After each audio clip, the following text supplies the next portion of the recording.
Good morning, everybody. So I got an email saying that the videos aren't working for Collaborates. I'm not sure what's going on with that, so I'm going to try to go and do it the way I did it the first week. So this topic is about learning, and we're going to start with classical conditioning. This is on the SLO. I'm going to also send you a little cheat sheet to kind of help you with that for when you take the midterm, which is labeled SLO. Anyway, okay, so classical conditioning, you may have heard of Pavlov's experiment, Pavlov's dog, or the case of little Albert. So those are both classical conditioning. So in the case with Pavlov's dog, you've got food causing salivation. He was researching how much dogs salivate in the presence of food. This is a natural reaction. This happens to us without any learning. Happens to humans too. If we're in the presence of food, our mouths water. So because it is an unlearned thing, it is called a unconditioned stimulus causing an unconditioned response. So food is the unconditioned stimulus. Salivating in the presence of food is an unconditioned response. So then he adds a bell. Now right now the bell does nothing. The bell does not affect the dog's behavior. So it is a neutral stimulus. You've got the food, which is a unconditioned stimulus, paired with a bell, which is a neutral stimulus, causing salivation, which is a unconditioned response. Now eventually, if I pair the bell over and over and over and over again, eventually the bell itself will cause salivation.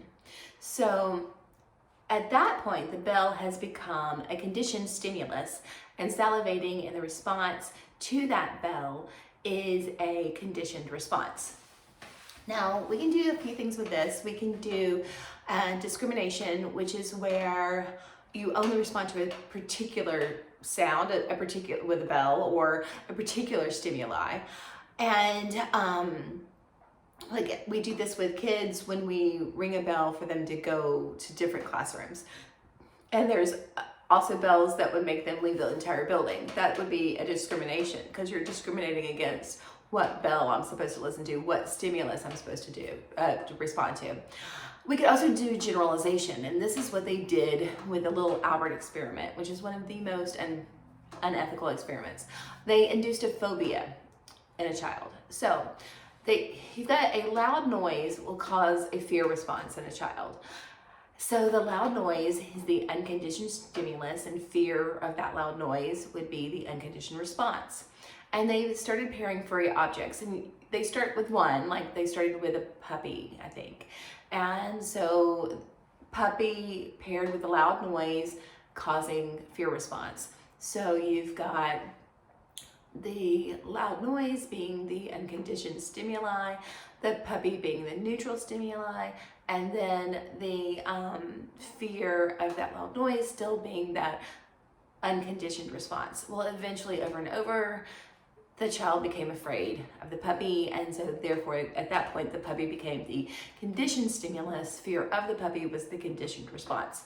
And they did this with a bunny rabbit, and they did this with a mouse and some other animals, and then they did it with a Santa Claus mask, to the point where if you introduce that child to a new furry object, it would immediately be afraid, even if you hadn't gone through the pairing process. And this is what's called generalization. I jokingly say that my mom did this with me with a look. You know, that look that moms give you. So my mom used it, my grandmom used it, my grandfather used it. So when I went to kindergarten, if my kindergarten teacher gave me the look, I knew to stop. And that's because I had that generalization of, the look was paired with something unpleasant. So I associated the look with an unpleasant consequence. It's a great parenting hack. It really helps. Your kids' teachers will be very happy if you teach your kid that.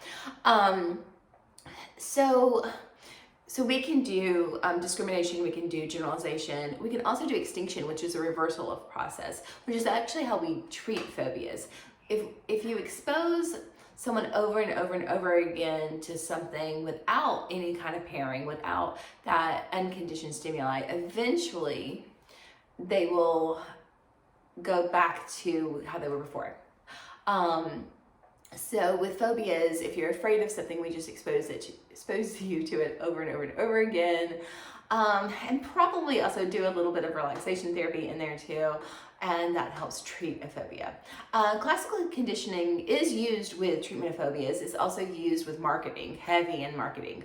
We start to associate products with feelings or things that we want, and that creates us wanting to buy products.